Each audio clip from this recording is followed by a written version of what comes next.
Good morning, ladies and gentlemen. I'm a little bit in a hurry. I overslept a little bit. We wanted to head to the south for an amazing outdoor climbing day today.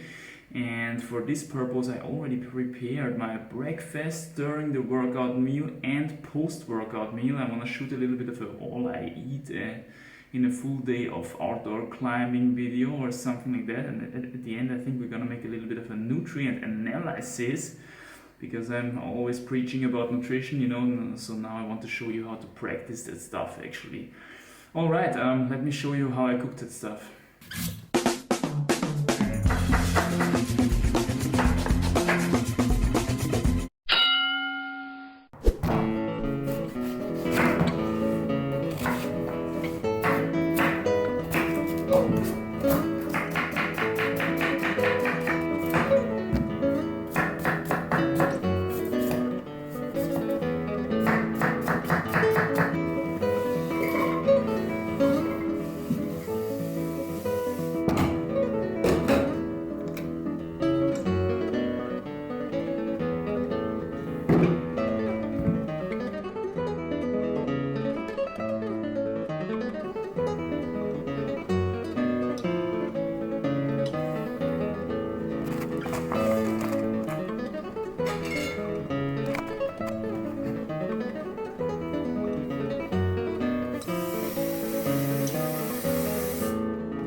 What a day. Came up here to this special crag. I already made a video about this crag some time ago. It's a really cool atmosphere here, and especially for hot days, it's always in the shade and it's kind of a little bit of wind and stuff, and really quiet in this valley. And yeah, I wanted to check out some really hard shit, some 8C plus, super bouldery, super steep, super motivated, getting onto the route, super hard. Man, super hard. Couldn't do 3 single moves or something of the boulder, so could do a few moves, which was quite nice actually, but man, it's so freaking hard. Pushing your limit is so hard. It's really hard. It really wears on you, and really wears on your motivation. And then it's getting hot, and kind of this lethargic mood kicks in, when it's getting so warm and stuff. Today is a really warm day as well. And then wanted to flash this 7C, and of course messed up the flash as well, Slapping for this hold, the only single hard move on the whole route, and just missed the fucking hold, man. Yeah, did that 1 second go, and now my awesome during the workout smoothie is already empty. So good. I think that's it for this session. Skin burns like hell. When it's kind of hot, the skin gets softer. And it gets moister, of course, because the water from inside wants to penetrate through. And so every hold you get has a higher impact on your skin, it really wears on your skin. So I think I'm gonna head home now, and maybe do a little hangboard session, and get some nice post-workout meal done. Oh, and I have to eat, of course, the amazing post-workout meal that is already pre-cooked.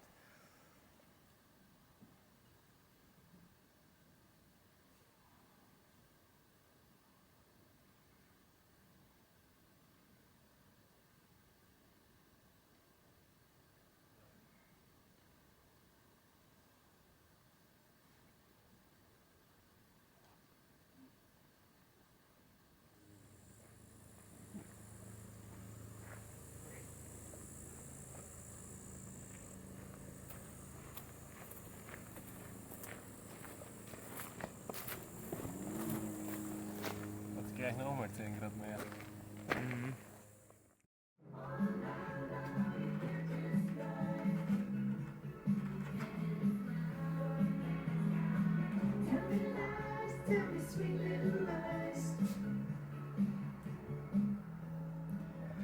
Back at home, my friends. What a day, what a day. Still a little bit full from this polenta with vegetables and cashew nuts, which was actually amazing. One of the best things I've made in a while.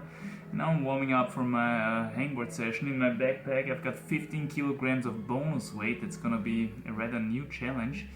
And after that I think I'm gonna eat my final meal of the day, and then we will get into those nutrients. So stay tuned. Really curious when my hangboard construction is going to melt down at some point under this freaking heavy bonus weight, man. Oh. Woo. Yeah. Holy fuck, it's so heavy. Damn.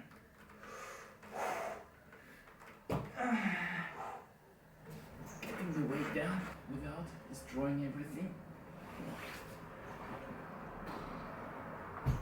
You hear that? That is some heavy ass weight. Alright fellas, we are back in the kitchen of the Four-Arm Forge. What you can see here are some beautifully ripened spotty bananas. I figured I'm still quite calorically supplied. I wouldn't say full, but I'm still quite calorically supplied from this polenta meal. Polenta with cashew nuts, actually pretty amazing. Fat content of the cashew nuts, really satisfying. So I don't have the feeling I need a big cooked meal anymore today, even though I worked out now. They did 6 sets of these repeaters with plus 15 kilograms of bonus weight. A new record actually, a new personal best. So I figured I'd just make a little snack of 2 or 3 of these big, nicely ripe bananas in combination with these beautiful Brazil nuts here. Super good source of selenium actually, as we're gonna see in the nutrient analysis. And while I'm gonna munch on that stuff, I'm gonna prepare my delicious green sauce with these leftover stinging nettles, which I collected during my last bouldering adventure. This really strange looking, guess what that is? Broccoli. This is actually broccoli from my mom's garden. Got a little bit deformed, I don't know why, but doesn't matter. And then we've got as a substrate this stuff here. I think it's called a radicchio or something like that. I don't know, maybe you recognize it. And this is what we're gonna use as a substrate for the sauce, because when you wanna make these green sauces you need some kind of substrate, you know. Potatoes work really well as well. Alright, so as you can see we are steaming our way through these vegetables.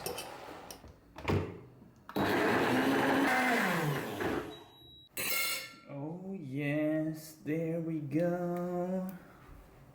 Do it with wild plants, do it with wild greens. Get a book, find out which greens are edible in your area, collect them and make this kind of cream spinach with it. I tell you, it's just such an amazing way to get your minerals in.